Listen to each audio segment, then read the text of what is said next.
تو کیا اولاد کی دعا سے اگر مرحوم والدین کے ساتھ آگے کوئی بڑا معاملہ ہو رہا ہو تو اللہ تعالیٰ بخش سکتا ہے؟ میں اپنے والدین کی بخشش کے لیے دعا کرتا ہوں، بالکل، اور دعا کرتا ہوں کہ وہ مجھ سے خوش ہو جائیں۔ آپ سے خوش ہوں گے جب آپ ان کے رشتہ داروں کے ساتھ اس نے سلوک کریں گے۔ ابو داؤد میں حدیث ہے ایک بندے کی ماں مر گئی، آپ نے فرمایا تیری خالہ زندہ ہے تو اس کے ساتھ اس نے سلوک کر، پلس یہ کہ دعا کریں۔ ابن ماجہ میں حدیث ہے کہ ایک شخص کے مرنے کے بعد اللہ تعالیٰ جنت میں اس کا ایک درجہ بلند کرتا ہے، تو پوچھتا ہے میں نے تو یہ عمل نہیں کیا تھا، تو بتایا جاتا ہے کہ تیرے بیٹے نے تیرے لیے استغفار کی تھی۔ صحیح مسلم میں حدیث ہے میت کو 3 ثواب پہنچتے ہیں، ایک تو اس نے اپنی زندگی میں نیکی کا کوئی کام کیا تھا، مرنے کے بعد ملے گا، دوسرا علم کی کوئی بات اس نے لکھی، وہ بھی ظاہر ہے اس کی، اس کو ملے گا، تیسرا نیک اولاد۔ نیک اولاد ظاہر ہے ماں باپ کی انویسٹمنٹ ہے، ان کے اعمال کا ثواب آٹومیٹکلی ماں باپ کو۔ اصال ثواب کی ایک جو فارم ہے سب سے بڑی، جس کے اوپر پوری امت کا اجماع ہے، وہ ہے میت کے لیے دعائے مغفرت کرنا۔ یہ ہے اصل بنیاد، باقی ساری چیزیں اس کے بعد میں آتی ہیں، اور اس کی جڑ قرآن میں ان الفاظ کے اندر موجود ہے۔ سورۃ الحشر کی آیت نمبر 10 ہے، اعوذ باللہ من الشیطان الرجیم، بسم اللہ الرحمن الرحیم، والذین جاءوا من بعدہم، وہ اہل ایمان جو کہ بعد میں آنے والے ہیں، یقولون، وہ کہتے ہیں اپنے سے جو اگلے گزر چکے ہیں ان کے حق میں دعا کرتے ہوئے، ربنا اغفر لنا ولاخواننا الذین سبقونا بالایمان، اے رب ہمارے مغفرت فرما دے ہماری اور ہمارے بھائیوں کی جو ہم سے پہلے ایمان کی حالت میں دنیا سے رخصت ہو گئے، ولا تجعل فی قلوبنا غلا للذین آمنوا، اور ہمارے دل میں کوئی کجی، کوئی ٹیڑھ پن، کوئی بغض و کینہ ان لوگوں کے بارے میں نہ رکھ جو مر چکے۔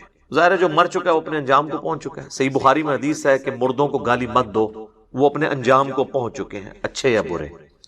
ربنا انک رؤوف الرحیم، اے میرے رب بے شک، اے ہمارے رب بے شک تو بخشنے والا ہے، مہربان ہے۔ تو یہ اہل ایمان کو یہ بات سکھائی گئی ہے کہ ان کی یہ روش ہونی چاہیے کہ جو بھی ایمان کی حالت میں ان سے پہلے لوگ چلے گئے ان کے لیے دعائیں مغفرت کریں۔ اب یہ ایک الگ حقیقت ہے تلخ کہ ایمان کی حالت میں ہمارے معاشرے کے اندر تو اسی کو سمجھا جاتا ہے جو آپ کے فرقے پہ مرا ہو، کیونکہ دوسرے فرقے پہ مر جائے تو وہ تو ایمان کی حالت میں مرا ہی نہیں ہے۔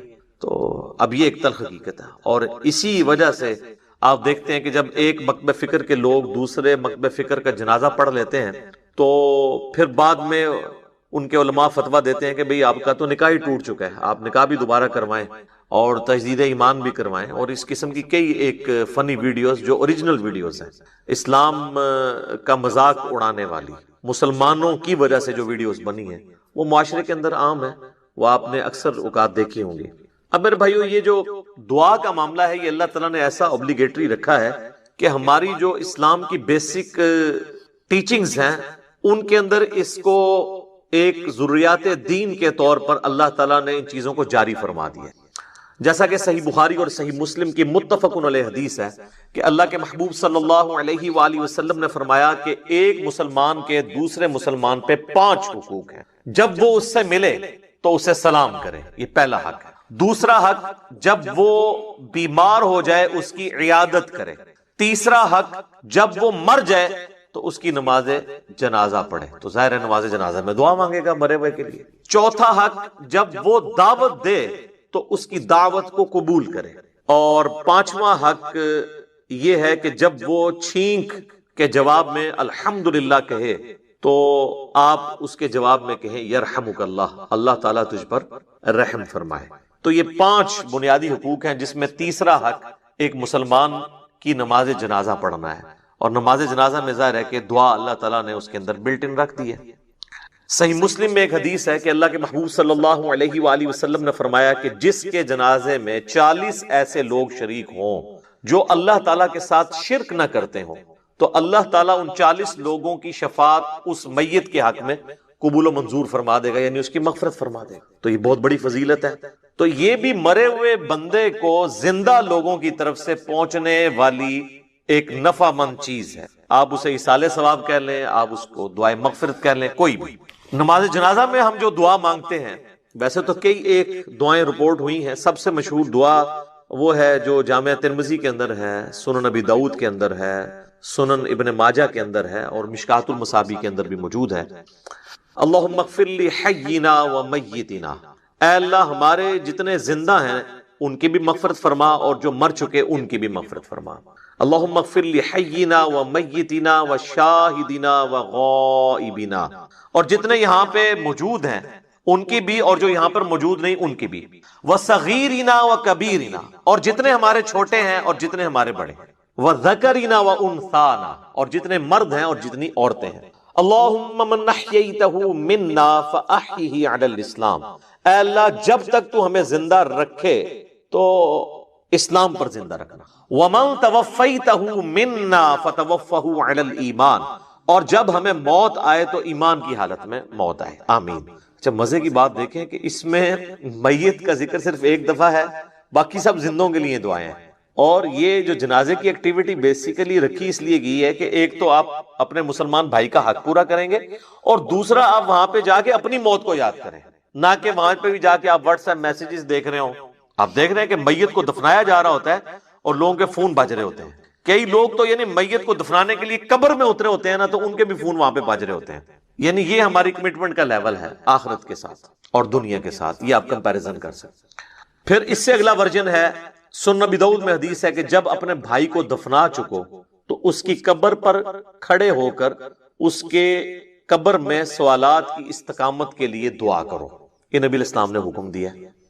ایک تو ویسے ہمارے یہاں پہ عموماً لوگ نماز جنازہ کے بعد دعا مانگنا شروع کر، تو وہ تو کوئی ثابت نہیں ہے۔ وہ جس سنن ابی داؤد یا سنن نسائی کی حدیث کا سہارا لیتے ہیں وہ تو الفاظ ہی کچھ اور ہیں۔ وہ یہ کہ جب اپنے بھائی کے لیے جنازہ پڑھو تو خلوص سے اس کے لیے دعا مانگو، تو وہ یہ کہتے ہیں کہ جنازہ پڑھنے کے بعد مانگو، حالانکہ اس چیپٹر کی آپ ہیڈنگ دیکھ لیں، وہ جنازے کے اندر پڑھے جانے والی دعاؤں کا ذکر ہو رہا ہے۔ اور یہاں پہ کیا ہوتا ہے کہ ہمارے جو حنفی بھائی ہیں، بریلوی اور دیوبندی، ان کا جنازہ تو 1 منٹ کا بھی مشکل سے ہوتا ہے، اور بعد میں دعا جو ہے وہ 5 سے 10 منٹ کی ہو رہی ہوتی ہے۔ دیوبندی نہیں مانگتے، اور ان سے پوچھیں کیوں نہیں مانگتے، وہ کہتے ہیں ثابت نہیں ہے۔ اور جب ان سے یہ پوچھیں کہ یہ جو فرض نماز کے بعد آپ اجتماعی دعا کرتے ہیں، ویسے تو اکیلے جو مرضی آپ کریں، یہ کہاں سے ثابت ہے؟ وہ کہتے ہیں یہ علماء نے جاری کی ہے تاکہ امت سے دعا اٹھ نہ جائے۔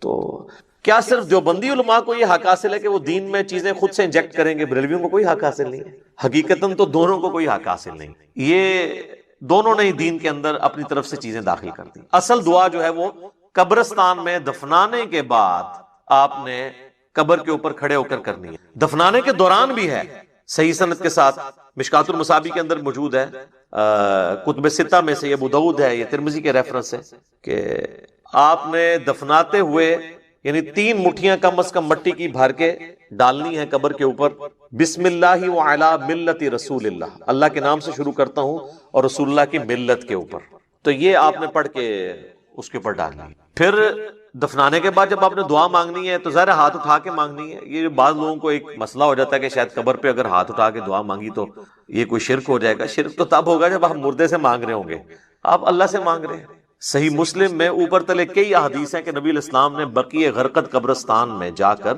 3 دفعہ دعا کی ہاتھ اٹھا کر، اور 3 دفعہ پھر ہاتھوں کو واپس لے گیا۔ تو یہ تو سنت ہے، اس میں کوئی حرج نہیں ہے۔ قبرستان میں بھی آپ ہاتھ اٹھا کے دعا کر سکتے ہیں۔ پھر قبرستان میں دفنانے کے بعد میت کے لیے دعا کرنا، اور پھر قبر کے اوپر اتنی دیر بیٹھنا کہ جتنی دیر ایک اونٹ کو نحر کر کے اس کا گوشت تقسیم کیا جائے۔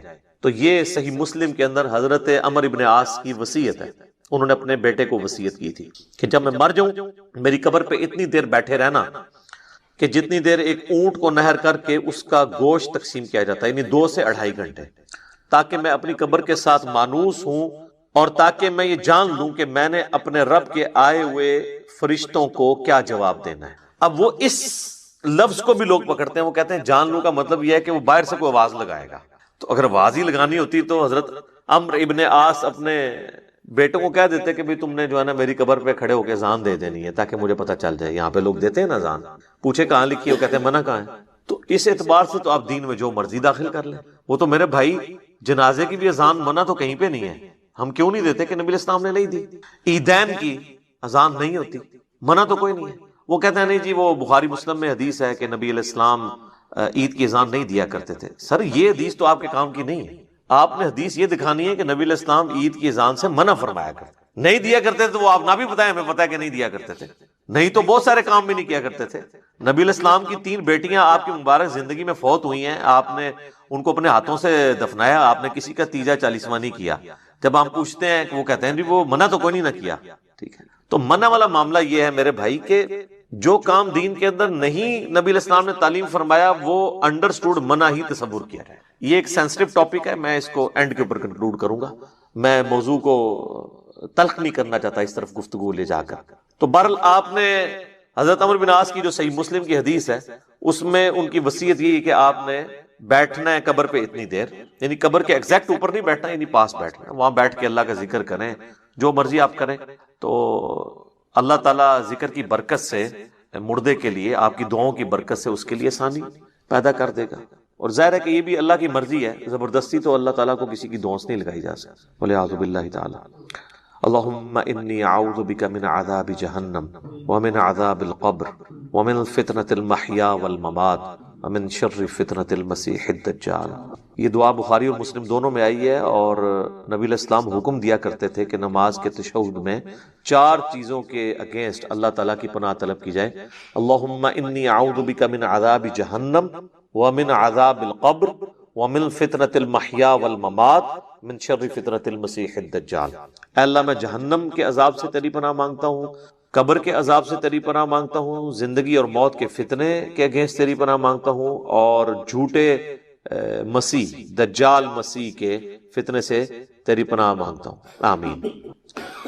اچھا, دفنانے کے بعد اذان دینا بھی کوئی ثابت نہیں ہے, اور اس طریقے سے ہمارے دیوبند اور بریلوی حضرات جو ہے نا وہ میت کو دفنانے کے بعد نا سرہانے پہ کھڑے ہو کر نا سورۃ البقرہ کی شروع کی آیات تلاوت کرتے ہیں, اور پاؤں والی سائڈ پہ سورۃ البقرہ کی آخری آیات تلاوت کرتے ہیں. یہ روایت موجود ہے, لیکن یہ روایت جو ہے فیبریکیٹڈ روایت ہے. یہ روایت شعب الایمان امام بیہقی کی کتاب میں ہے, مشکات المصابیح کے اندر موجود ہے, لیکن اس کے اندر ایوب نام کا ایک متروک راوی ہے, یعنی جس سے حدیثیں لینا محدثین نے چھوڑ دی, ریجیکٹڈ پرسنالٹی. تو یہ یعنی مردود قسم کے راویوں سے روایت کی گئی روایت ہے, اس کی کوئی اصل نہیں ہے. اصل چیز وہی ہے جو میں نے بیان کر دی ابو داؤد سے, کہ آپ نے میت کے لیے دعا کرنی کہ اللہ تعالیٰ اسے قبر کے سوالات میں استقامت عطا فرما. اور قبر کے سوال جو ہیں وہ بخاری, مسلم, ابو داؤد, مسند احمد میں رپورٹ ہوئے ہیں. کچھ حصہ بخاری مسلم میں ہوا ہے, کچھ ابو داؤد میں, ترمذی میں, مسند احمد میں. پہلا سوال ہوگا مر ربو کا, تیرا رب کون ہے. دوسرا سوال ہوگا ما دینو کا, تیرا دین کیا ہے. تیسرا سوال ہوگا, ترمذی میں تو الفاظ ہیں من نبیو کا, تیرا نبی کون ہے. بخاری میں الفاظ ہیں ما کنت تقول فی حق ھذا الرجل, تو اس مرد کے بارے میں دنیا میں کیا کہا کرتا تھا, یا تو کیا کہے گا اس کے بارے میں. وہ کہتے ہیں جی نبی علیہ السلام کی شکل مبارک دکھائی جاتی ہے اور پوچھا جاتا ہے اس مرد کے بارے میں. تو یہ حاضر رجل, وہ کہتے ہیں حاضا کا مطلب تو ہے کہ وہاں پہ موجود ہوں گے. سر اگر حاضا کا مطلب وہاں پر موجود ہوں گے تو اس کے جواب میں یہ تو نہیں ہونا چاہیے ہوا محمد رسول اللہ, ہوا تو پھر جو ہے وہ تھرڈ پرسن کا صیغہ ہے, ہونا چاہیے حاضا محمد رسول اللہ. تو اس کا جو ایک طریق ہے مسند احمد اور سنن ابی داؤد میں, اس میں الفاظ ہیں اس مرد کے بارے میں تیرا کیا خیال ہے, الذی بعث فیکم, جس کو اللہ نے تم میں مبعوث کیا تھا نبی بنا کے. یہ نہیں کہ یہ جو قبر میں آپ کے سامنے آئے ہوئے ہیں یا کوئی قبر میں تصویر دکھائی جاتی ہے, یہ بالکل جھوٹی بات ہے. تو یہ 3 سوالات, اور ایک چوتھا سوال ہے جو میں نے ایکسپلور کیا تھا جس کی وجہ سے کافی ہنگامہ کھڑا ہوا کہ قبر میں 3 نہیں 4 سوال ہوں گے. وہ چوتھا سوال جو ہے وہ مؤمن کے لیے اور منافق کے لیے ڈیفرنٹ ہوتا ہے. وہ بخاری میں بھی ہے, سنن ابی داؤد کے اندر بھی. مؤمن جو ہے وہ تینوں سوالوں کے جواب دیتا ہے, تو فرشتے چوتھا سوال کرتے ہیں کہ تجھے کیسے پتا چلا, تو وہ کہتا ہے کہ میں نے اللہ کی کتاب پڑھی اور نبی علیہ السلام کے نبی ہونے کی تصدیق کی. تو اللہ کی کتاب اگر پڑھی نہیں ہوگی تو تصدیق کیسے کریں گے, یہ کتاب پڑھیں گے تو آپ تصدیق کریں گے. تو اور منافق کہتا ہے ہائی ہاتا لا ادری, ہائے افسوس مجھے کچھ پتا نہیں. تو فرشتے اس کو کہتے ہیں کہ تو نے خود پڑھ کر سیکھنے کی سمجھنے کی کوشش کیوں نہیں کی, یا کسی ایسے شخص سے پڑھنے کی کوشش کیوں نہیں کی جسے ان چیزوں کا پتا تھا. دونوں معنی درست ہیں. تو جب تک آپ خود اللہ کو سیریس نہیں لیں گے آپ سچائی تک پہنچ نہیں سکتے. تو اس لیے میں نے کہا تھا قبر میں 3 نہیں 4 سوال ہونے, اور چوتھا سوال جو ہے وہ تمام سوالات کی جان ہے. اگر زندگی میں پتا چل جائے تو پہلے 3 سوالوں کا جواب کے لیے تیار ہونا آپ کے لیے آسان ہو جائے گا, ادروائز تو مشکل ہو جائے گا. بہرحال ایک ضمناً یہ بات تھی. تو قبر پہ بھی آپ نے دعاؤں میں مردوں کو یاد رکھنا ہے. اس کے بعد عام حالت میں بھی آپ جب قبرستان جائیں گے تو آپ کو دعا سکھائی گئی ہے. صحیح مسلم میں الفاظ ہیں السلام علیکم اہل الدیار من المؤمنین والمسلمین وإنا ان شاء اللہ بکم للاحقون نسأل اللہ لنا ولکم العافیہ. تم پر سلامتی ہو اے مؤمنین اور مسلمین جو اس قبرستان کے اندر دفن ہو، خواہ مرد ہو یا عورت ہو. السلام علیکم اہل الدیار من المؤمنین والمسلمین وإنا ان شاء اللہ بکم للاحقون. اور اللہ نے چاہا تو ہم بھی انقریب تمہارے ساتھ آ کے ملنے والے ہیں، ظاہر ہم نے بھی مرنا ہے. اور پھر سات الفاظ ہیں کہ ہم تم سے تمہارے لیے اور اپنے لیے اللہ کے حضور عافیت کا سوال، نسأل اللہ لنا ولکم العافیہ، ہم اللہ سے سوال کرتے ہیں تمہارے لیے اور اپنے لیے عافیت کا. یہ دعا ہے. تھوڑے بہت الفاظ کے فرق کے ساتھ صحیح مسلم میں اور دعائیں بھی ہیں، بلکہ یہ سب سے آسان دعا، یاد رکھنی بھی آسان ہے. ایک دعا ہے جامع ترمذی کے اندر السلام علیکم یا اہل القبور، وہ روایت اصول محدثین پہ ضعیف ہے، اصل دعا یہی ہے. بلکہ صحیح مسلم میں ایک حدیث ہے، ہم عائشہ کہتی ہیں کہ نبی علیہ السلام ایک دفعہ میرے ساتھ بستر پہ لیٹے تھے، تو تھوڑی دیر بعد آپ نے یہ محسوس کیا کہ میں سو گئی ہوں، تو آپ علیہ السلام چپکے سے اپنے بستر سے نکلے اور بقیع غرقد مدینے کے قبرستان کی طرف چلے گئے. تو کہتی ہیں میں بھی نا جاسوسی کرنے کے لیے پیچھے کسی اور بیوی کے پاس نہ چلے گئے، میں بھی نکلی اور میں نے حضور علیہ السلام کو دیکھا کہ آپ بقیع قبرستان میں یوں ہاتھ اٹھا کے دعا کر رہے ہیں. 3 دفعہ آپ نے ہاتھ اٹھا کے دعا کی اور اپنے ہاتھوں کو واپس کیا. تو وہ کہتی ہیں میں جلدی جلدی بھاگتی بھی واپس آئی، آ کے بستر پہ لیٹ گئی، اور یہ یعنی میں نے ایکٹ کرنے کی کوشش کی کہ میں تو یہاں سے گئی نہیں تھی، لیکن سانس پھولا ہوا تھا، سانس تو نہیں کو روک سکتا. وہ بزرگ ہی ہیں جو 12 دن تک وضو روک کے رکھتے ہیں، تو چونکہ جھوٹ ہوتا ہے نا، تو کہتے ہیں کہ میرا سانس پھولا ہوا تھا. نبی علیہ السلام جب واپس آئے تو انہوں نے سیدہ عائشہ سے فرمایا کہ تم میرے پیچھے آئی تھی، اور اگر تم مجھے نہیں بتاؤ گی نا تو تمام غائب کا جاننے والا تو مجھے بتا ہی دے گا. علم غیب بھی کلیئر کر دیا حضور نے. آپ نے نہیں کہا کہ مجھے تو پتہ ہے، میں تو حاضر و ناظر ہوں، ان کا مجھے اللہ تو خبر دے دے گا. تو تم نے کیا گمان کیا اللہ اور اس کا رسول تمہارے ساتھ خیانت کریں گے، یعنی میں کسی اور بیوی کے پاس چلا گیا؟ تو ان کا یا رسول اللہ ایسا ہی تھا، میں آپ کے پیچھے آئی تھی. تو آپ نے فرمایا کہ اصل میں جب میں لیٹا تو جبرائیل علیہ السلام اللہ کی طرف سے میرے پاس آئے اور انہوں نے مجھے اللہ کا پیغام دیا کہ اللہ تعالیٰ آپ کو حکم دیتا ہے کہ آپ بقیع غرقد کے جو مدفن ہے وہاں پہ لوگ، ان کے لیے جا کے دعائیں مغفرت کریں. اچھا، وہ دعائیں مغفرت تو آپ وہاں بھی بیٹھ کے کر سکتے تھے. اس سے یہ پتہ چلی کہ قبرستان جا کے دعائیں مغفرت کرنا یہ چیز پسندیدہ ہے اللہ تعالیٰ کو، اور پھر نبی علیہ السلام سے دعا کروانا یہ امت کی تعلیم کے لیے بھی تھا. تو نبی علیہ السلام نے وہاں پہ دعا کی، آپ کی دعا کی برکت کا حصہ ان لوگوں کو نصیب ہوا. تو اس سے یہ پتہ چلا کہ آپ قبرستان جا کے آپ ہاتھ اٹھا کے بھی دعا کریں گے، رات کے وقت بھی جا سکتے ہیں. اور صحیح مسلم میں الفاظ ہیں، ام عائشہ کہتی ہیں کہ نبی علیہ السلام اکثر بقیع غرقد قبرستان چلے جایا کرتے تھے دعا کرنے کے لیے قبرستان میں. تو یہ یعنی نبی صلی اللہ علیہ وآلہ وسلم کی سنت ہے. باقی ہاتھ اٹھا کے دعا کرنا فرض نماز کے بعد بھی اپنی انڈیویجول دعا کر سکتے ہیں، اس کے لیے تو کوئی ممانعت نہیں. ابو داؤد میں تو روایت کمزور ہے، لیکن المستدرک للحاکم میں صحیح سند سے ہے کہ تمہارا رب سخی ہے، کریم ہے، حیا فرماتا ہے ایسے شخص سے جو اس کے حضور ہاتھ اٹھا کے دعا کرتا ہے کہ اسے محروم لوٹائے. ہاتھ اٹھا کے دعا کرنا اللہ تعالیٰ کو بغیر ہاتھ اٹھائے دعا کرنے سے زیادہ محبوب ہے. اور دعا کے بعد چہرے پہ ہاتھ پھیرنا بھی سنت ہے، بلکہ امت یہ وہ سنت ہے جو واقعی سنت ہے، جو اجماع اور عملی تواتر سے ٹرانسفر ہوئی ہے. اور الادب المفرد امام بخاری کی کتاب کے اندر صحیح بخاری کی سند کے اوپر یہ حدیث موجود ہے کہ حضرت عبداللہ ابن زبیر اور حضرت عبداللہ ابن عمر یہ دعا کے بعد اپنے چہرے پر ہاتھ پھیرا کرتے تھے. نبی اسلام کے حوالے سے بھی ملتا ہے، ابو داؤد میں روایت کمزور ہے، اس لیے شیخ زبیر علی صاحب نے مشکات کے فٹ نوٹ پہ اس روایت کے اوپر ضعیف کا حکم لگا کے ساتھ الادب المفرد کی روایت لکھ دی ہے کہ یہ روایت درست ہے.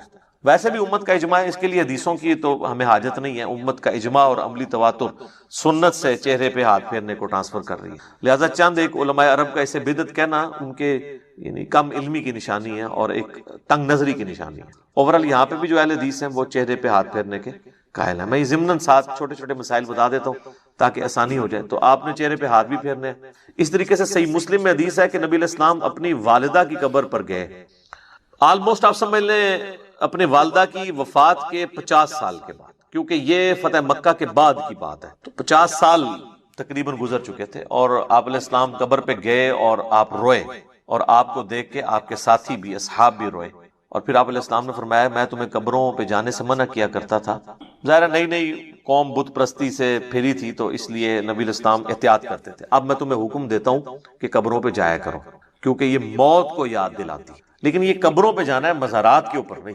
مزارات پہ تو سیلفیاں ہوتی ہیں اور بہت کچھ ہوتا ہے جس کا دین سے کوئی تعلق نہیں. جہاں پہ اللہ اور اس کے محبوب صلی اللہ علیہ وآلہ وسلم کی نافرمانی کے کام ہوتے ہو نا، وہاں پہ آپ نے جانا بھی نہیں. سنن نبی داؤد میں حدیث ہے کہ ایک صحابی نے کہا کہ میں نے منت مانی ہے کہ میں اونٹ قربان کروں گا مقام بوانا پہ جا کے. بعض روایتوں میں ہے کہ 100 اونٹ. تو نبی علیہ السلام نے فرمایا کہ دیکھنا وہاں پر زمانہ جاہلیت میں کسی بت کی پرستش تو نہیں ہوتی تھی اس زمانے میں، اب نہیں. اگر اس زمانے میں بھی ہوتی تھی نا تو نہیں جانا. یا وہاں پر کوئی زمانہ جاہلیت میں میلہ تو نہیں لگا کرتا تھا. انہوں نے دونوں چیزیں جب رسول اللہ کو کنفرم کی تو آپ صلی اللہ علیہ وآلہ وسلم نے پھر ان کو اجازت دے دی، ٹھیک ہے کہ تم کرو. پھر آپ علیہ السلام نے فرمایا کہ ایسی منت نہ پوری کرو جو تمہیں یعنی عاجز کر دے، اس طرح کی منت نہ مانو، اور اگر مانی ہے تو اس کو منت کو پورا نہ کرو. اور اللہ کی نافرمانی میں بھی منت نہ مانی جائے، اور جو اللہ کی نافرمانی میں ہوگی آپ نے اس کا کفارہ بھی نہیں دینا ہوگا. جیسے میرا بیٹا ہوا تو اس کی چٹکیاں فلاں دربار پہ جا کے منواؤں گا، تو اب یہ ساری منت اس کو توڑ بھی دیں، توڑنا واجب ہے اور کفارہ بھی نہیں. اگر کوئی صحیح کوئی منت مانی تھی تو آپ اس کا کفارہ ادا کریں گے. ویسے ہوتا کچھ نہیں ہے. بخاری مسلم میں حدیث ہے کہ منت ماننے سے کنجوس کا مال نکل جاتا ہے، یہ مصیبت کو نہیں ٹال سکتا. تو بہرحال یہ ہے کہ آپ نے منت کا پھر کفارہ وہی ہے جو بخاری مسلم میں آیا کہ منت توڑنے کا کفارہ وہی ہے جو قسم توڑنے کا کفارہ سورۃ المائدہ کی آیت نمبر 89 میں ہے کہ ایک غلام آزاد کریں یا 10 مساکین کو کھانا کھلائیں یا 10 مساکین کو کپڑے لے کر دیں، اور اگر کوئی غریب ہے تو 3 مسلسل روزے رکھ لیں. تو اس طرح کی پھر منتیں آپ نے پوری نہیں کرنی ہوگی. بہرحال نبی علیہ السلام نے اپنی والدہ کی قبر پہ جا کے یہ امت کو میسج دیا کہ آپ نے قبروں کو لاوارث نہیں چھوڑنا، قبروں پہ جانا ہے، قبروں پہ جا کے عبرت حاصل کرنی ہے، اور قبروں پہ جا کے ان قبر والوں سے نہیں مانگنا بلکہ ان کے لیے دعا کرنی ہے کہ اللہ تعالیٰ ان کی مغفرت کا کوئی سامان کرے، کیونکہ وہ ہماری دعاؤں کے محتاج ہیں جو قبرستان میں دفن ہے، کیونکہ وہ تو اب اپنے اعمال آگے نہیں بڑھا سکتے. تو جو ہم پیچھے بچ گئے ہیں ہماری ذمہ داری ہے ہم ان کے لیے جا کے دعائے مغفرت والا معاملہ کریں. اچھا، اسی طریقے سے صحیح بخاری اور صحیح مسلم دونوں میں حدیث ہے کہ نبی علیہ السلام کو ایک صحابی کی وفات کی خبر ملی تو نبی علیہ السلام نے دونوں ہاتھ یوں بلند کر کے، حتیٰ کہ صحابہ کہتے ہیں ہم نے آپ کے بغلوں کی سفیدی بھی دیکھی، کیونکہ آپ کا اکثر لباس تہمد اور اوپر چادر ہوتی تھی. اگر آپ نے کرتا نہ پہنا ہو اور صرف چادر اوپر لی ہوئی ہو اور یوں ہاتھ اٹھائیں تو بغلوں کی سفیدی ظاہر ہو جاتی ہے. تو آپ نے کہا اے اللہ ابو عامر کو بخش دے اور اسے کثیر مخلوق پر فضیلت عطا فرما. تو اس سے ثابت ہوا کہ مرے ہوئے شخص کے لیے ہاتھ اٹھا کے آپ دعا کر سکتے ہیں ان الفاظ کے ساتھ.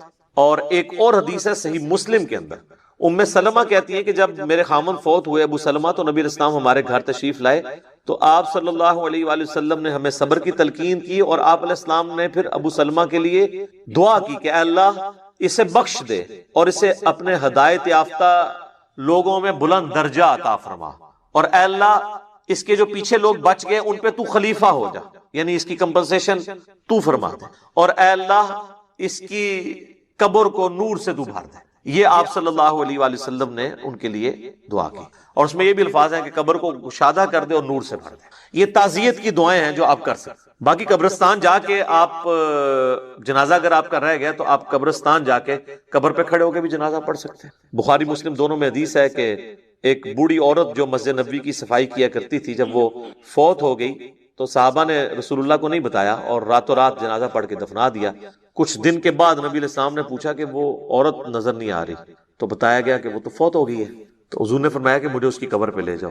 تو اب حضور علیہ السلام کو کسی صحابی نے یہ نہیں کہا کہ یا رسول اللہ آپ تو ہر مومن کی قبر میں جاتے ہیں تو 3 دن پہلے تو آپ تشریف لے گئے ہوں گے، آپ کو تو پتہ ہی ہوگا کہ یہ مر چکی ہے. اس زمانے میں یہ عقیدے نہیں ہوا کرتے تھے، نہ کسی کے دماغ میں ہوتا تھا. تو رسول اللہ صلی اللہ علیہ وسلم کو وہ قبر پہ لے گئے تو آپ علیہ السلام نے جا کے وہاں پہ قبرستان میں اس کی قبر پہ کھڑے ہو کر جنازہ پڑھا. یہ غائبانہ نماز جنازہ نہیں ہوتا کیونکہ اس میں تو قبر سامنے ہوتی ہے، اور اس کا طریقہ یہ ہوتا ہے کہ آپ نے قبر کی ایسی سائڈ پہ کھڑے ہونا ہے کہ آپ کا قبلہ کی طرف رخ ہو اور قبر آپ کے سامنے ہو.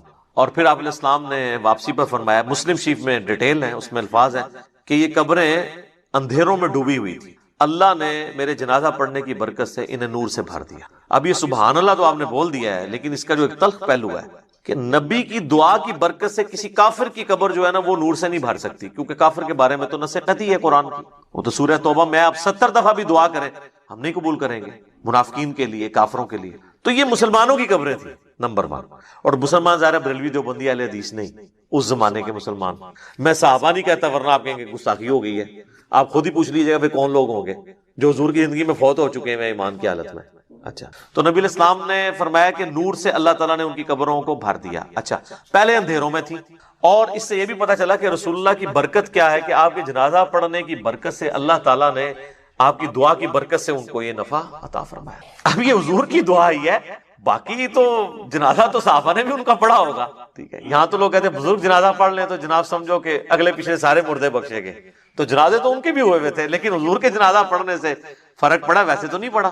اس طرح بخاری مسلم میں حدیث ہے، نبی علیہ السلام ایک جگہ سے گزر رہے تھے تو آپ کا خچر بدک گیا اور آپ رک گئے.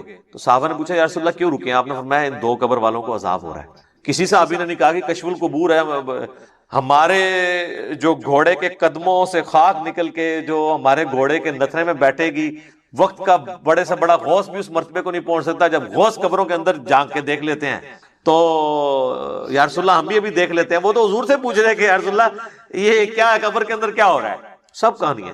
غوث پر سارے فیل کرتے ہیں. میرا میکینیکل انجینئرنگ دا فارمولا کو غوث پڑھ کے نا ویکھ کے میں لکھ کے دینا، لکھ کے انہوں دیکھ کے پڑھ کے دس دے. زبانی نے بڑی دور دی گل ہے، اور میں صرف کہہ رہا ہوں پڑھ کے بتا دے، سمجھا تو مجھے پتا ہے کہ وہ سکتا ہی نہیں ہے جب تک اس نے انجینئرنگ نہیں کی ہوگی. اور ان کا تو دعویٰ ہے نا کہ اللہ کو تو انجینئرنگ آتی ہے نا جی، کہ اللہ ان کو سکھاتا ہے تو پھر سکھا دے اللہ ان کو. سب کہانیاں بنائی ہوئی انہوں نے. تو نبی علیہ السلام فرمایا کہ ایک پیشاب کے چھینٹوں سے نہیں بچتا تھا، دوسرا چغلی کھایا کرتا تھا. پھر آپ علیہ السلام نے ایک ٹہنی درخت کی توڑی، اس کے دو حصے کیے اور اسے لگا دیا دونوں قبروں پہ. آپ نے فرمایا جب تک یہ ہری رہیں گی نا ان کے عذاب میں تخفیف ہوگی. اب یہ حضور کے ہاتھوں کی برکت ہے. لوگوں نے پھر آگے ضرب تقسیمیں لگا دی کہ جی وہ ٹہنیاں جو ہے اللہ کا ذکر کریں گی اور ذکر کرنے کی برکت سے یہ ہوگا. اور سب ٹہنیاں لگانے سے کیا ہونا ہے؟ وہ رسول اللہ کے مبارک ہاتھوں کی برکت تھی. اور اسی کو پھر ایکسٹراپولیٹ کیا نا انہوں نے قبروں پہ جو پھول ڈالتے ہیں. تو پھر آپ پھول نہ ڈالیں، جو نبی علیہ السلام نے کیا وہی کام کریں. آپ ضرور ٹہنی لگائیں، اور یہاں پہ لوگ لگا بھی دیتے ہیں دفناتے وقت سرانے سائڈ کے اوپر. تو آپ سنت کے اوپر اسی سنت کے اوپر عمل کریں. تو آپ نے فرمایا ایک پیشاب کے چھینٹوں سے نہیں بچتا تھا اور ایک چغلی کھایا کرتا تھا. بظاہر ایک دیکھنے میں معمولی سے گناہ ہے، لیکن ان کا عذاب یہ یعنی ان کو دیکھنا پڑا. تو نبی صلی اللہ علیہ وآلہ وسلم کے اس عمل کی برکت سے ان تک یہ نفع پہنچا. تو یہ تو حضور کی برکات ہے. تو بعض لوگ یعنی نبی علیہ السلام کے قبرستان جنازہ پڑھنے سے غائبانہ نماز جنازہ کی طرف جاتے ہیں. غائبانہ نماز جنازہ یہ نہیں ہے. صحیح بخاری میں موجود ہے نبی علیہ السلام نے نجاشی کا نماز جنازہ غائبانہ پڑھا اور آپ کو اللہ تعالیٰ نے وحی کے ذریعے بتایا. تو آپ نے فرمایا کہ تمہارا بھائی جو ہے وہ نجاشی فوت ہو گیا، تو اس کے لیے 4 تکبیریں کہیں. تو امام بخاری نے اس پہ باب نہیں باندھا کہ غائبانہ نماز جنازہ کا جواز. امام بخاری کو پتا تھا یہ نجاشی کی خصوصیت ہے، کیونکہ نجاشی کی تو وہ حیثیت نہیں تھی جو رسول اللہ کے اور اصحاب کی تھی. حضور کے نزدیک سب سے لاڈلے صحابہ، جن میں ٹاپ آف دا لسٹ حضرت زید ابن حارثہ، جن کا نام قرآن میں ہے سورۃ الاحزاب میں. حضور کے منہ بولے بیٹے، اور وہ جنگ موتا میں شہید ہوئے. تو بخاری کے الفاظ ہیں، آپ مدینہ شریف میں رو رہے ہیں کہ میرے زید کو شہید کر دیا گیا، میرے جعفر کو شہید کر دیا گیا، عبداللہ بن رواحہ کو شہید کر دیا گیا. اور پھر مسلمان اللہ کی تلواروں میں سے ایک تلوار یعنی خالد بن ولید پر متفق ہوئے ہیں. تو وہ اپنی فوج بچا کے واپس لانے میں کامیاب ہو گئے رومن امپائر کے گئے. لیکن نبی علیہ السلام نے ان کا کوئی نہیں کہا کہ اٹھو تو زید پہ نماز جنازہ غائبانہ پڑھے. تو یہ غائبانہ نماز جنازہ کیٹاسٹرافک کنڈیشن میں، اگر کوئی کفر کی سرزمین میں مر گیا ہے، وہاں پہ اس کا کوئی یعنی نماز جنازہ پڑھنے والا نہیں ہے، تو آپ یہاں پہ ضرور پڑھیں. یہاں تو ایک شہر میں مرتا ہے، ہزاروں کا جنازہ ہوتا ہے، دوسرے شہر میں اس کا غائبانہ پڑھ رہے ہوتے ہیں. اور اس کا پڑھ رہے ہوتے ہیں جو ذرا امیر ہوتا ہے، جس نے زیادہ فنڈ دیا ہوتا ہے. غریب آدمی کے لیے کہتے ہیں جی دعا، امیر آدمی کے لیے غائبانہ نماز جنازہ. ٹھیک ہے نا؟ تو نہ آپ کی دعاؤں سے کوئی فرق پڑ رہا ہے نہ نماز جنازوں سے، کیونکہ آپ تو سب کچھ دنیا داری کے لیے کر رہے ہیں. تو یہ جو ایٹیچیوڈ ہے، پھر اس کے اوپر چندے اکٹھے کرنا. آپ پتہ نا ہمارے تو یہاں ایک بہت بڑی جماعت رہی ہے جس نے غائبانہ نماز جنازہ کو ایک ایکٹیویٹی بنا کے اس طرح پریزنٹ کیا اور یعنی ہلچل مچا کے رکھ دی، اور اس میں پھر چندے اکٹھے کیے. تو یہ بھی ایک یعنی لوگوں کی جیبیں ہتھیانے کا ایک ذریعہ بن گیا. حالانکہ مردے کے لیے تو دعا کرنی ہے کہ اللہ تعالیٰ اس کے لیے کوئی آسانی والا معاملہ فرمائے. تو نبی صلی اللہ علیہ وآلہ وسلم نے دعا کے حوالے سے جو چیزیں تعلیم فرمائی ہیں میں نے کوشش کی ہے کہ آپ تک پہنچیں. کہ آپ نے دعا کرنی ہے جب کوئی شخص مر جاتا ہے، اس کے لیے دعا کرنی ہے جنازے کی شکل میں، پھر قبرستان میں جا کے دعا کرنی ہے اس کی قبر پہ کھڑے ہو کے، اس کے بعد قبر پہ بیٹھے رہنا ہے اتنی دیر 2-2.5 گھنٹے، جتنی دیر اونٹ نہر کر کے اس کا گوشت تقسیم کیا جاتا ہے، چند لوگ بیٹھ جائیں. اس کے بعد بھی وقتاً فوقتاً جب قبرستان جانا ہے اس کے لیے دعا کرنی ہے، اور قبرستان نہ بھی جائیں اپنی نمازوں کے اندر آپ نے دعا کرنی ہے اس کے لیے. تو کئی ایک دعائیں ہیں، آپ یہ دعا تو ضرور کریں اپنے نماز کے تشہد میں. بخاری مسلم میں حدیث ہے جب تم تشہد پڑھ چکو، دروشی پڑھ چکو، تو جو چاہو اپنے رب سے مانگو. تو کم از کم اپنے ماں باپ کے لیے دعا مانگیں، رب ارحمہما کما ربیانی صغیرا، اے رب ان دونوں پر رحم فرما جس طرح انہوں نے بچپن میں مجھے پالا تھا. رب اجعلنی مقیم الصلاۃ ومن ذریتی ربنا وتقبل دعاء ربنا اغفر لی ولوالدی وللمؤمنین یوم یقوم الحساب. اللهم ربنا آتنا في الدنيا حسنة وفي الآخرة حسنة وقنا عذاب النار. اللهم إني أعوذ بك من عذاب جهنم ومن عذاب القبر ومن فتنة المحيا والممات ومن شر فتنة المسيح الدجال. آمین. یہ ساری دعائیں جتنی بھی آپ کو دعائیں یاد ہیں وہ آپ پڑھیں. مشکات المصابیح کی آپ پہلی جلد میں تشہد کی دعاؤں کے بیان میں چلے جائیں تو آپ کو کئی ایک دعائیں مل جائیں گی، وہ یاد کریں. قرآن میں جتنی دعائیں آئی ہیں وہ آپ مانگ سکتے ہیں، اس موقع پہ مانگیں.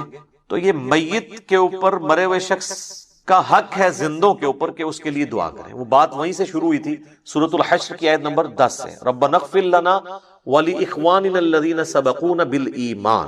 جو ایمان کی حالت میں دنیا سے چلے گئے ہیں، اے اللہ ان کو بخش دے ہمارے بھائیوں، ان کے لیے دعا کرنی چاہیے. یہ اصالہ ثواب کا سب سے بڑا ذریعہ ہے اور سب سے زیادہ زور اسی کے اوپر ہونا چاہیے. اس کے علاوہ بھی ذریعہ موجود ہے لیکن جو اصل بنیاد ہے وہ ہے دعا. اب آ جائیں جو باقی ذرائع ہیں.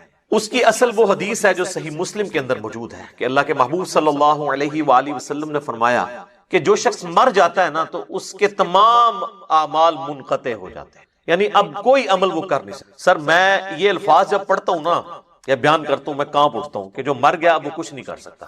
ایک بار سبحان اللہ کی بھیک بھی نہیں مانگ سکتا کہ میں ایک سیکنڈ مجھے مل جائے کہ میں سبحان اللہ کہا. آپ صلی اللہ علیہ وآلہ وسلم نے فرمایا سوائے 3 اعمال کے. مسلم شریف کے الفاظ ہیں. نمبر 1 صدقہ جاریہ، یعنی اس نے اپنی زندگی میں کوئی نیکی کا کام کیا، کہیں کنواں کھدوا دیا تھا، کہیں مسجد بنوا دی تھی، کوئی یتیم خانہ بنوا دیا تھا، اور اس طرح کی چیز جو اس کے مرنے کے بعد بھی جاری رہی، جس میں اس نے اپنی انویسٹمنٹ کی تھی مالی طور پر یا فزیکلی، تو وہ اس کو ثواب ملے گا. اور جینون ہے، ظاہر ہے کہ اس میں ہم اسے کوئی نفع نہیں پہنچا رہے، اس کے اپنے کیے ہوئے اعمال کا ثواب اسے ہم انڈائریکٹلی اس طرح پہنچا رہے ہیں کہ ہم اگر اس کنویں سے پانی پیتے ہیں تو جتنے لوگ پیئیں گے اس کا ثواب اسے ملے گا. دوسرا فرمایا کہ علم نافع، جو نفع مند علم ہے، اگر کسی نے دنیا میں کوئی نفع مند علم پھیلایا تھا تو اس کے مرنے کے بعد اس کو ثواب ملے. تو اس کے لیے تو میرے پاس دنیا میں اگر کوئی سب سے بڑی مثال ہے نا تو وہ صحیح بخاری اور صحیح مسلم ہے. ان ائمہ کو جو اللہ نے اتنی بڑی بات سجھائی کہ انہوں نے نبی علیہ السلام کی سنت کو ریٹن ریکارڈ کے طور پر جمع کیا. آج نا 1200 سال تو ہو چکے ہیں، کوئی ان کے پائی کی کتاب لا نہیں سکا. اب تو ویسے ہی بھول جائیں آپ. وہ حدیث کا بھی جو پیریڈ تھا وہ پہلے 500-600 سال کا تھا، اس کے بعد تو سب کے سب جو ہے نا وہ ناقل ہی ہیں پرانے بزرگوں کے. محدثین جو اپنی اسناد سے حدیثیں پہنچاتے تھے وہ تو اب فوت ہو چکے، کیونکہ اب تو سند ہی بہت لمبی ہو گئی ہے. 1000 سال کی سند کون یاد رکھے؟ یہ تو پہلے 300 سال میں کتابیں لکھی لی. آج بھی بخاری مسلم کو پڑھ کے جو بندہ نماز کا طریقہ سیکھ رہا ہے اور نماز سنت کے طریقے پہ پڑھ رہا ہے، امام بخاری امام مسلم کو ایک ایک چیز کا ثواب آٹومیٹکلی پہنچ رہا ہے. سر میں کہتا ہوں نہیں کیلکولیٹر فیل ہو جائیں جو امام بخاری امام مسلم کے نامہ اعمال میں وہ ہر سیکنڈ میں جو ثواب جا رہا ہے جس لیول کا، پھر جتنی نمازیں ہم پڑھ رہے ہیں. اور سر اس سے اوپر چلے جائیں، ہماری ہر نیکی، ہر مسلمان کی نیکی کا ثواب محمد رسول اللہ صلی اللہ علیہ وآلہ وسلم کے لیے. اور یہ دیکھیں اللہ تعالیٰ نے اس کا ذکر بھی سورہ قلم میں فرمایا ہے، پارہ نمبر 29 میں جو دوسری سورت ہے اس میں الفاظ موجود ہیں. اعوذ باللہ من الشیطان الرجیم، بسم اللہ الرحمن الرحیم، نون والقلم وما یسطرون ما انت بنعمت ربک بمجنون وان لک لاجرا غیر ممنون. اور اے محبوب صلی اللہ علیہ وآلہ وسلم، بے شک آپ کے لیے ایسا اجر ہے جو کبھی ختم ہونے والا نہیں، یعنی وہ ٹوٹے گا نہیں. وہ ایک سمجھ لیں ایک فشن ریاکشن.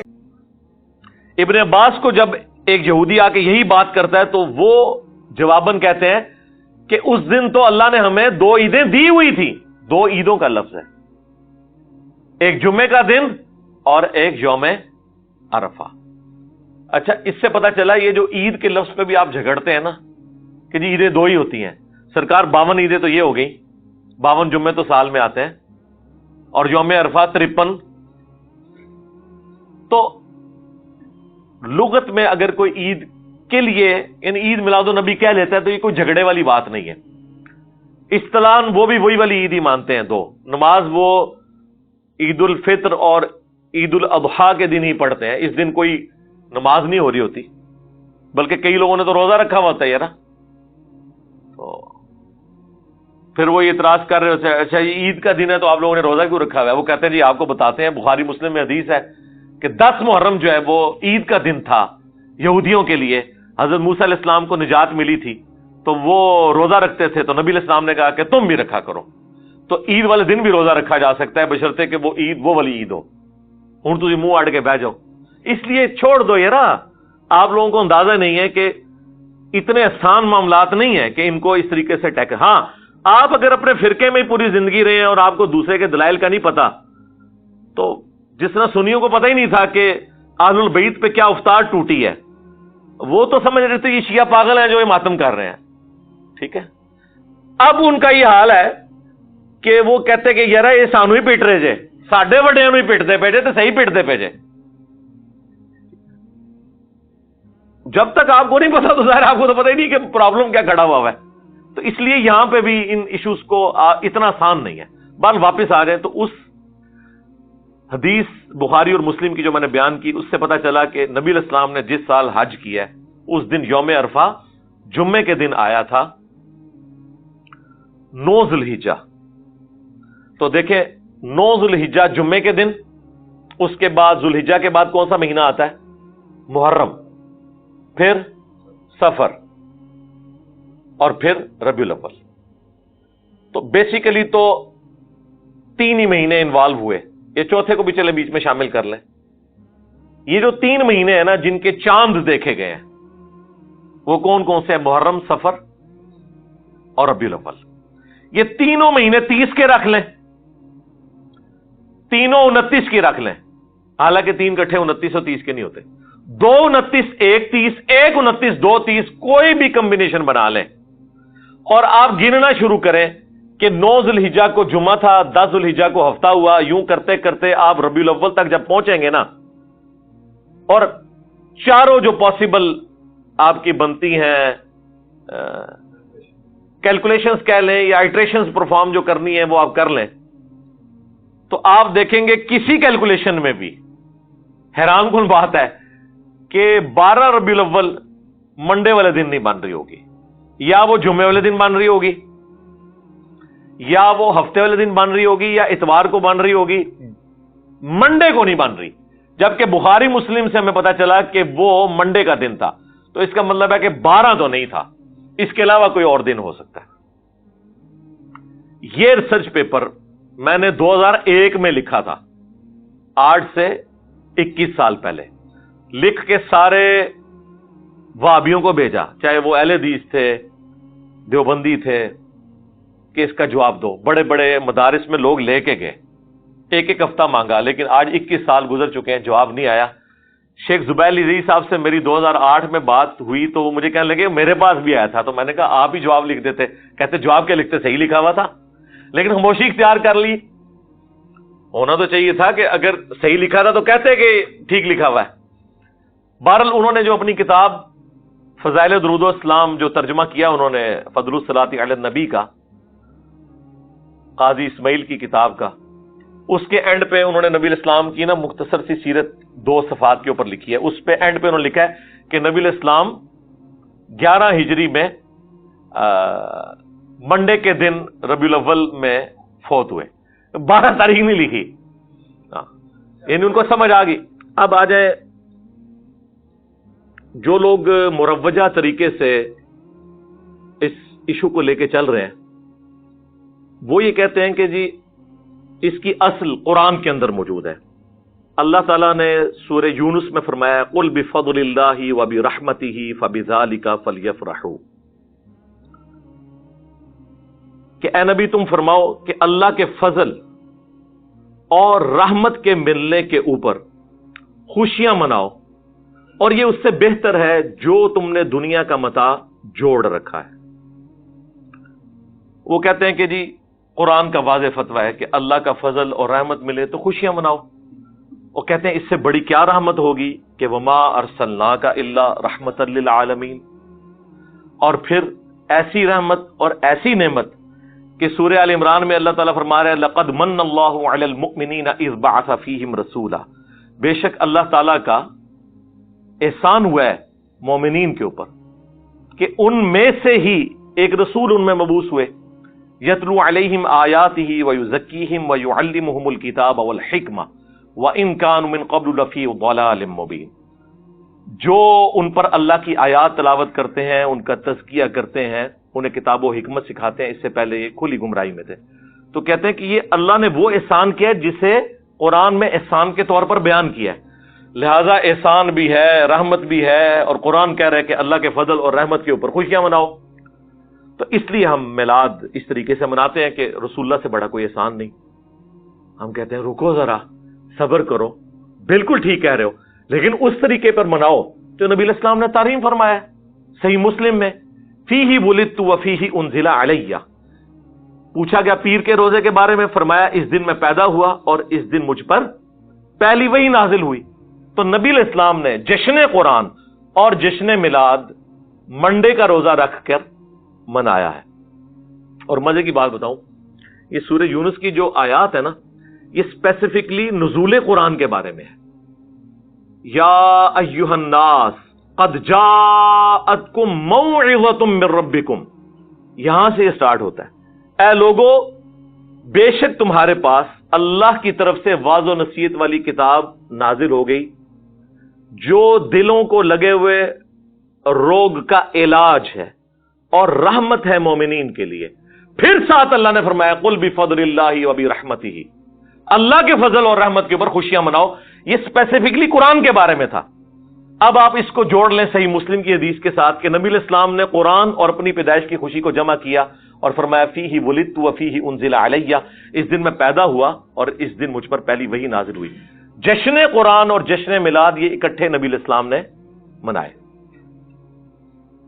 مجھے بتائیں جو اسپیسیفکلی نبی علیہ السلام نے جس خوشی کا اظہار اپنی پیدائش کے ساتھ کیا وہ قرآن کی خوشی تھی، اور ہمارے علماء ہماری پبلک کو یہ بتاتے ہیں قرآن حدیث ڈائریکٹ نہیں پڑھنا، گمراہ ہو جاؤ گے۔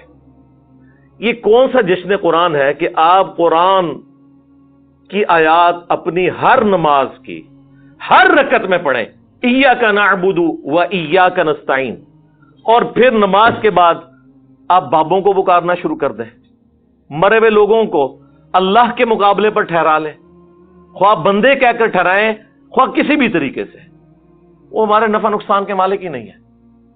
تو جشن قرآن پریکٹیکلی یہ ہے کہ آپ اس توحید کے اوپر چلیں، اور جشن رسول یہ ہے کہ آپ نبی علیہ السلام کی عظمت اپنے دل میں بٹھائیں اور اس کے بعد نبی علیہ السلام کی جو دعوت ہے اس کو آگے لے کر چلیں۔ یہ ہے کام کرنے کا، اور یہ بات میں اپنی طرف سے نہیں کر رہا۔ ربیع الاول کے اس موقع پر میں تمام مسلمانوں سے ریکویسٹ کروں گا کہ سورۃ الاعراف کی جو آیت نمبر 157 ہے نا، اسے ایک دفعہ ضرور کور کریں تاکہ آپ کو پتا چلے کہ بینگ امتی ہماری کیا رسپانسبلٹی ہے میلاد کے حوالے سے، کہ نبی علیہ السلام کی جو دنیا میں تشریف آوری ہے، آپ کی جو پیدائش ہے، اس میں سے ہم نے رزلٹ کیا نکالنا ہے، اور کون سے اہل ایمان ہیں جن کے ایمان کو اللہ تعالیٰ نے قبول کیا ہے۔ یہ 157 نمبر آیت ہے، اسپیسیفکلی نبی علیہ السلام کے حوالے سے کہ ان پر ایمان لانے والے لوگ کون سے ہیں۔ الذین یتبعون الرسول النبی الامی، یہ وہ لوگ ہیں جو پیروی کرتے ہیں، اتباع کرتے ہیں نبی امی کی۔ نبی امی ام القری یعنی مکے کے رہنے والے، اور امی ان معنوں میں کہ نبی علیہ السلام نے دنیا میں کسی سے تعلیم حاصل نہیں کی تھی، آپ لکھنا پڑھنا نہیں جانتے تھے، اور یہ آپ کا عیب نہیں تھا، آپ کی خوبی تھی، کیونکہ سورۃ العنکبوت میں اللہ تعالیٰ نے فرمایا کہ اگر یعنی اس قرآن کے نزول سے پہلے نہ اپنے دائیں ہاتھ سے آپ کچھ لکھ سکتے تھے، نہ کتاب میں کچھ پڑھ سکتے تھے، اگر ایسا ہوتا تو یہ بات کافروں کو شک میں مبتلا کر دیتی کہ یہ کتاب آپ نے خود لکھی ہے۔ ڈاکٹر اقبال کا شاعر ہونا خوبی ہے، ہمارے نبی کا شاعر ہونا خامی ہوگی۔ وما علمناہ الشعر وما ينبغی لہ، ہم نے ان کو شعر کہنا نہیں سکھایا اور نہ یہ ان کی شان کے لائق ہے۔ تو نبی علیہ السلام کے شان ہی نہیں ہے کہ آپ اپنے دائیں ہاتھ سے کچھ لکھ سکتے یا کتاب میں کچھ پڑھ سکتے۔ یہ نبی علیہ السلام کا معجزہ تھا امی ہونا۔ تو اللہ تعالیٰ فرماتا ہے کہ اہل ایمان وہ ہیں جو پیروی کرتے ہیں اس نبی امی کی، الذی یجدونہ مکتوبا عندہم فی التوراۃ، جسے وہ لکھا ہوا پاتے ہیں اپنے پاس موجود کتاب توراہ میں، والانجیل اور انجیل میں، یأمرہم بالمعروف، جو کہ حکم دیتے ہیں انہیں نیک کاموں کا، وینہاہم عن المنکر، اور برائی سے روکتے ہیں، وَيُحِلُّ لَهُمُ الطَّيِّبَاتِ، اور ان پر حلال کرتے ہیں پاکیزہ چیزیں، اللہ تعالیٰ کے حکم سے شریعت پہنچاتے ہیں، وَيُحَرِّمُ عَلَيْهِمُ الْخَبَائِثَ، اور جو خبیث گندی چیزیں ہیں وہ حرام کرتے ہیں، وَيَضَعُ عَنْهُمْ إِصْرَهُمْ، اور جو ان پر بوجھ پڑے ہوئے تھے نا توہمات کے، وہ ان سے ہٹاتے ہیں، وَالْأَغْلَالَ الَّتِي كَانَتْ عَلَيْهِمْ، اور جو ان کی گردنوں میں توق پڑے ہوئے تھے نا، سپرسٹیشنس اور خام خواہ کی خود ساختہ شریعت جو مشرکین عرب میں چل رہی تھی، وہ یہ نبی ان کی گردنوں سے توق اتارتے ہیں، یہ غلامی کے توق سے ان کو آزاد کرتے ہیں۔ فَالَّذِينَ آمَنُوا بِهِ، پس جو بھی پھر اس نبی پر ایمان لے کر آئے، وَعَزَّرُوهُ، اور ان کی عزت کرے، وَنَصَرُوهُ، اور ان کی مدد کرے، وَاتَّبَعُوا النُّورَ الَّذِي أُنزِلَ مَعَهُ، اور پیروی کرے اس نور کی جو ان کے ساتھ نازل ہوا، یعنی قرآن۔ اولئک هم المفلحون، تو ایسے ہی لوگ ہوں گے پھر فلاح پانے والے۔ یعنی اہل ایمان کی رسپانسبلٹی ہے سب سے پہلے کہ نبی علیہ السلام کی عزت کرنی ہے، اس کے بعد ان کی مدد کرنی ہے دین کے معاملے میں۔ ظاہر نبی علیہ السلام تو اللہ کے ریپرزینٹیٹو بن کے آئے نا اس پلانٹ ارتھ پہ، اور اس کے بعد جو ان کے ساتھ کتاب نازل ہوئی ہے اس کی پیروی کرنی ہے، تب آپ ہوں گے کامیاب۔ یہ ہے میلاد کا مقصد منانے کا، کہ نبی علیہ السلام کے مشن کو آپ نے آگے لے کر چلنا ہے۔ اب یہ جو مروجہ سارا سلسلہ ہے یہ 7ویں صدی ہجری کے اندر شروع ہوا، اس سے پہلے دنیا میں اس طریقے سے میلاد نہیں منایا جاتا تھا۔ 604 ہجری میں ایک ایوبی بادشاہ تھا، صلاح الدین ایوبی کی نسل کے اندر، وہ آپ کو پتا ہے ایوبی سلطنت بھی قائم ہوئی، پھر اس کے بعد سلطنت عثمانیہ تو اسے بھی سپرسیڈ کر دی۔ اب یہ آپ کو ارطغرل ڈرامے کی وجہ سے کافی ساری چیزیں پتہ چل چکی ہیں۔ تو 604 ہجری کے اندر الملک المظفر ایک بادشاہ تھا، اس نے یعنی میلاد کے موقع پر علماء کو بلایا اور ایک پروگرام کروایا، اور وہاں پہ کچھ علماء کی اس نے خدمت بھی کی، ایک نے بیچ میں خوش ہو کے کتاب بھی لکھ دی میلاد شریف کی برکات کے اوپر، اور پھر ایک سلسلہ سٹارٹ ہو گیا۔ یعنی آج سے آلموسٹ آپ سمجھ لیں 800 سال پہلے، یعنی پہلے 600 سال میں یہ مروجہ طریقہ نہیں تھا، اور یہ وہ باتیں ہیں خود اعلیٰ حضرت بریلوی نے بھی لکھی ہوئی ہیں فتاوی رضویہ کے اندر۔ جو کام آج سے 800 سال پہلے اور رسول اللہ کی وفات کے 600 سال بعد شروع ہو، اس کام کو اس طریقے سے نہ کرنے والا گستاخ رسول کیسے ہو سکتا ہے؟ اور اس پر آپ یہ کیسے شعر پڑھ سکتے ہیں کہ سوائے ابلیس کے جہاں میں سبھی تو خوشیاں منا رہے ہیں؟ ویسے تو کہتے ہیں ہم اسے مستحب سمجھتے ہیں، لیکن اس کے ساتھ ایمان جوڑ دیا ہوا ہے، جو چیز شروع 600 سال بعد ہوئی۔ اور پھر 1588 عیسوی کے اندر، آج سے آلموسٹ آپ سمجھ لیں 450 سال پہلے، جب سلطنت عثمانیہ اپنے عروج پہ تھی، انہوں نے پریکٹیکلی تینوں براعظموں میں پھیلی ہوئی سلطنت عثمانیہ، اس میں 12 ربیع الاول کی چھٹی اناؤنس کر دی، جو آج تک پاکستان میں بھی چل رہی ہے۔ یہ اصل میں جو اس پورے معاملے کو گود لیا ہے وہ سلطنت عثمانیہ نے لیا ہے، اور وہ پوری دنیا کے اندر پھیلا۔ سعودی حکومت کے آنے سے پہلے مکہ مدینہ میں بھی میلاد کے جلوس نکلتے تھے۔ خود شاہ ولی اللہ دہلوی نے اپنے جو وہ زمانے کا ذکر کیا کہ جب میں حرمین گیا تو میں نے وہ میلاد کے جلوس دیکھے، یہ سارا کچھ ہوتا تھا 1925 سے پہلے۔ اس لیے آپ دیکھیں جب المحند علی المفند لکھی گئی ہے، اس میں ایک اعتراض حسام الارمین میں یہ بھی ہوا تھا کہ یہ میلاد کے لیے قیام کرنے کو بدعت کہتے ہیں، تو اس کے جواب میں پھر علماء دیوبند نے کلیریفیکیشن دی کہ ہم میلاد کو بالکل ٹھیک سمجھتے ہیں، بلکہ انہوں نے کہا میلاد تو بہت بڑی چیز ہے، ہم تو نبی علیہ السلام کے گدے اور اس گدے کے پیشاب کے ذکر کو بھی اپنے لیے سادہ سمجھتے ہیں. ہم کیوں میلاد کے خلاف ہوں گے؟ ہم صرف کہتے ہیں کہ میلاد کے موقع پر آپ قیام نہ کریں، باقی پوری مجلس کریں. خیر کرنا ہوگا. اگر حیض کی حالت میں جنبی والا معاملہ ہو گیا کسی بھی وجہ سے، ویسے تو حیض کی حالت میں مرد و عورت کا آپس میں ازدواجی تعلق حرام ہے. اگر کسی نے کر لیا تو وہ توبہ کرے گا، بڑا سخت معاملہ ہے. یعنی وہ انٹر کورس حرام ہے. وہ تو ابو داؤد ترمذی میں حدیث ہے، جس نے انٹر کورس کیا اس نے محمد صلی اللہ علیہ وآلہ وسلم کی شریعت کا انکار کر دیا. یہ بڑا سخت معاملہ ہے. لیکن بخاری مسلم میں یہ ہے کہ نبی علیہ السلام حالت حیض جب ہوتی تھی بیویوں کی تو ان کے ساتھ مباشرت کرتے تھے. مباشرت، انٹر کورس نہیں، صحبت فرماتے تھے. اور اس میں الفاظ ہیں کہ وہ بیویوں کو حکم دیتے تھے کہ وہ تہمت باندھ لیں آزار بند سے، اور باقی حصے کے ساتھ نبی علیہ السلام مباشرت فرماتے تھے. اگر اس میں کوئی عورت اس ایکسٹریم پہ پہنچتی ہے کہ اس پہ غسل فرض ہو جاتا ہے جنبی ہونے کی وجہ سے، تو ایسی عورت پھر غسل جنابت ضرور اتارے گی. حیض والا غسل، وہ ظاہر ہے حیض والا غسل واجب ہی اس وقت ہوتا ہے جب وہ پاک ہوتی ہے، اس سے پہلے تو واجب ہی نہیں ہوتا. کرے گی تو کسی کام کا نہیں. ویسے نہ آئے وہ علیحدہ بات ہے، لیکن جنبی والا غسل اس پہ اسی وقت واجب ہو گیا، وہ اس نے اتارنا ہے. یہ کریٹیکل ایشو ہے. اب وہ یہ کہہ سکتے ہیں کہ جی نماز تو کوئی نہیں پڑھنی، نماز کے علاوہ بھی تو ہم نے جنبی تو نہیں رہنا. اور عموماً آپ دیکھتے ہیں اس طرح کی حالت میں عورتوں کے اوپر جنات کا حملہ بھی ہو جاتا ہے. بعض اوقات وہ کہتے ہیں جی شیاطین کا حملہ ہو گیا ہے، جادو ہو گیا ہے. اگر آپ ناپاکی کی حالت میں مسلسل رہیں گے اور پھر کوئی اذکار بھی نہیں کریں گے تو حملہ تو ہوگا. آپ تو یعنی بڑی اچھی گراؤنڈ پرووائڈ کر رہے ہیں جنات کو کہ آئیں. اس لیے صبح شام کے اذکار جو ہیں وہ جنبی نے بھی جنابت کی حالت میں بھی کرنے ہیں اور حیض والی عورت نے بھی کرنے ہیں، سوائے قرآن پاک کی تلاوت کے. کیونکہ مولا علی کا قول ہے جامع ترمذی میں کہ نبی علیہ السلام کو حالت جنابت کے سوا کوئی حالت قرآن پڑھنے سے مانے نہیں ہوتی. لیکن یہ جو حیض والا جو معاملہ ہے یہ بھی حکمی نجاست ہی ہے، جس طرح کہ جنبی ہونا حکمی نجاست ہے. یہ حقیقی نجاست نہیں ہے، وہ خون تو ناپاک ہے ہی ہے. لیکن اس کی ایسے کوئی عورت پلید نہیں ہوگی کہ وہ بچے کو دودھ نہیں پلا سکتی، ہنڈیاں نہیں پکا سکتی. لوگ کہتے ہیں نا جی یہ نہیں کر سکتی. نہیں، بخاری مسلم میں حدیث ہے، اما عائشہ کہتی ہیں کہ نبی علیہ السلام حالت حیض میں اپنی بیویوں کی گود میں سر رکھ کے قرآن پڑھ لیا کرتے تھے. کس لیول تک؟ پھر مسلم شریف میں حدیث ہے، اما عائشہ کہتی ہیں نبی علیہ السلام نے مسجد میں سے مجھے چٹائی مانگی تو میں نے اس کھڑکی میں سے حجرے کی تو میں نے کہا کہ میں تو حیض میں ہوں، تو آپ علیہ السلام نے فرمایا کہ حیض تیرے ہاتھوں میں تو نہیں گھسا ہوا. تو وہ باقی معاملات تو لے کے چل رہے ہیں. حتیٰ کہ بخاری مسلم میں حدیث ہے، حضرت ابو ہریرہ کہتے ہیں کہ رضی اللہ تعالیٰ عنہ، ایک دن میں گھر سے نکلا تو نبی علیہ السلام مجھے راستے میں مل گئے تو آپ مجھ سے گفتگو کرنا شروع ہوئے تو میں چپ کر کے پیچھے کھسکتا نکل گیا.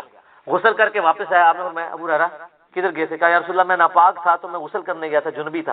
آپ فرمایا مومن تو کبھی ناپاک نہیں ہوتا. یعنی یہ غسل جنابت حکمی نجاست ہے، حقیقی نجاست نہیں. لیکن اس کو بھی اتارنا ضروری ہے، لیکن اتنا ڈیلے نہ کیا جائے کہ اگلی نماز کا وقت آ جائے عام حالت میں. وہ تو اما عائشہ کی ترمذی میں حدیث ہے نا بڑی زبردست. ایک شخص نے آ کے پوچھا کہ اے اماں بتائیے کہ نبی علیہ السلام وتر کی نماز عشاء کے ساتھ ہی پڑھ لیتے تھے یا آخر وقت میں پڑھتے تھے؟ ان کا بیٹا کبھی ساتھ ہی پڑھ لیتے تھے اور کبھی آخر وقت میں پڑھتے تھے. اس نے کہا اللہ اکبر، الحمدللہ، تمام تعریفیں اس اللہ کے لیے جس نے دین میں اتنی وسعت رکھی ہے. پھر اس نے کہا کہ اماں یہ بتائیے کہ نبی علیہ السلام تہجد کی یا رات کی نماز بلند آواز میں پڑھتے تھے یا آہستہ آواز میں؟ ان کا بیٹا کبھی بلند آواز میں پڑھتے تھے کبھی آہستہ آواز میں. انہوں نے پھر نعرہ بلند کیا کہ اس اللہ کے لیے تمام تعریفیں جس نے دین میں اتنی آسانی رکھی. پھر اس نے کہا کہ نبی علیہ السلام جو حالت جنابت کا غسل ہے وہ رات کو فوراً ہی اتار لیتے تھے یا فجر سے پہلے آخری پہر میں اتارتے تھے؟ ان کا کبھی فوراً اتار لیتے تھے اور کبھی آپ ڈیلے کر کے فجر کے وقت بھی اتار لیتے، کیونکہ اصل مقصد تو نماز پڑھنا ہے نا، اگلی نماز تک گیپ نہ آئے. تو اس نے کہا اللہ اکبر، تمام تعریفیں اس اللہ کے لیے جس نے دین میں اتنی آسانی رکھی. ایک نسائی میں روایت ہے جس کی صحت میں اختلاف ہے اور میری رائے بھی ان لوگوں کے ساتھ ہے جو اسے ضعیف سمجھتے ہیں کہ جی جس گھر میں کتا تصویر اور جنبی ہو وہاں رحمت کے فرشتے نہیں آتے. یہ روایت جنبی والے الفاظ جو ہے نا یہ بخاری مسلم میں نہیں ہے، نسائی میں ہے. بخاری مسلم میں صرف کتے اور تصویر کا ذکر ہے، اور وہ بھی کتا وہ جو حفاظت اور شکار کے علاوہ پالا جائے، اور تصویر وہ جو عبادت کے لیے ہو، عام تصویر کے لیے حکم نہیں ہے. جنبی والے الفاظ بخاری مسلم میں نہیں ہے. لہذا شیخ البانی کا جو موقف ہے نا کہ یہ روایت ضعیف ہے نسائی کی، تو میرا موقف اس کے ساتھ ہے. یہ اتنے سارے مسائل میں ساتھ جو میرے دماغ میں آ رہے ہیں، جو میں فی البدی بات کرنی ہوتی ہے کہ اس چیزیں جڑی ہوئی ہیں تاکہ لوگ لرن کریں.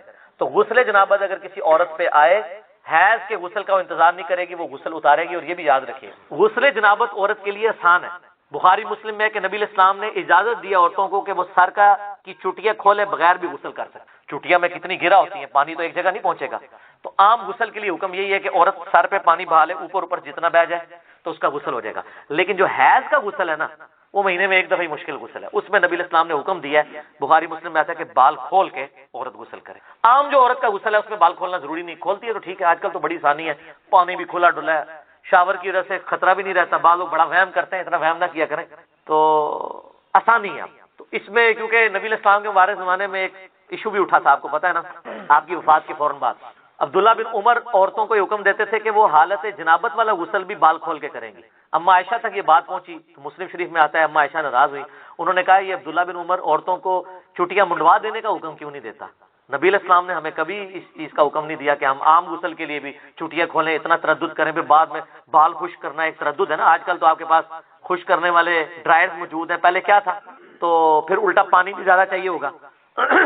تو سیدہ عائشہ نے کہا کہ وہ غسل حیض والا غسل ہے جس میں بال کھولنے کا ہے. تو عبداللہ بن عمر پہ وہ ناراض ہوئی. اسی کانٹیکسٹ میں آپ اس بات کو سمجھ سکتے ہیں جو اکثر شیعہ کی طرف سے اعتراض ہوتا ہے کہ اما عائشہ نے 2 تابعین کو غسل کر کے دکھایا تھا, تو یہ بڑی بیہودہ روایت ہے. بخاری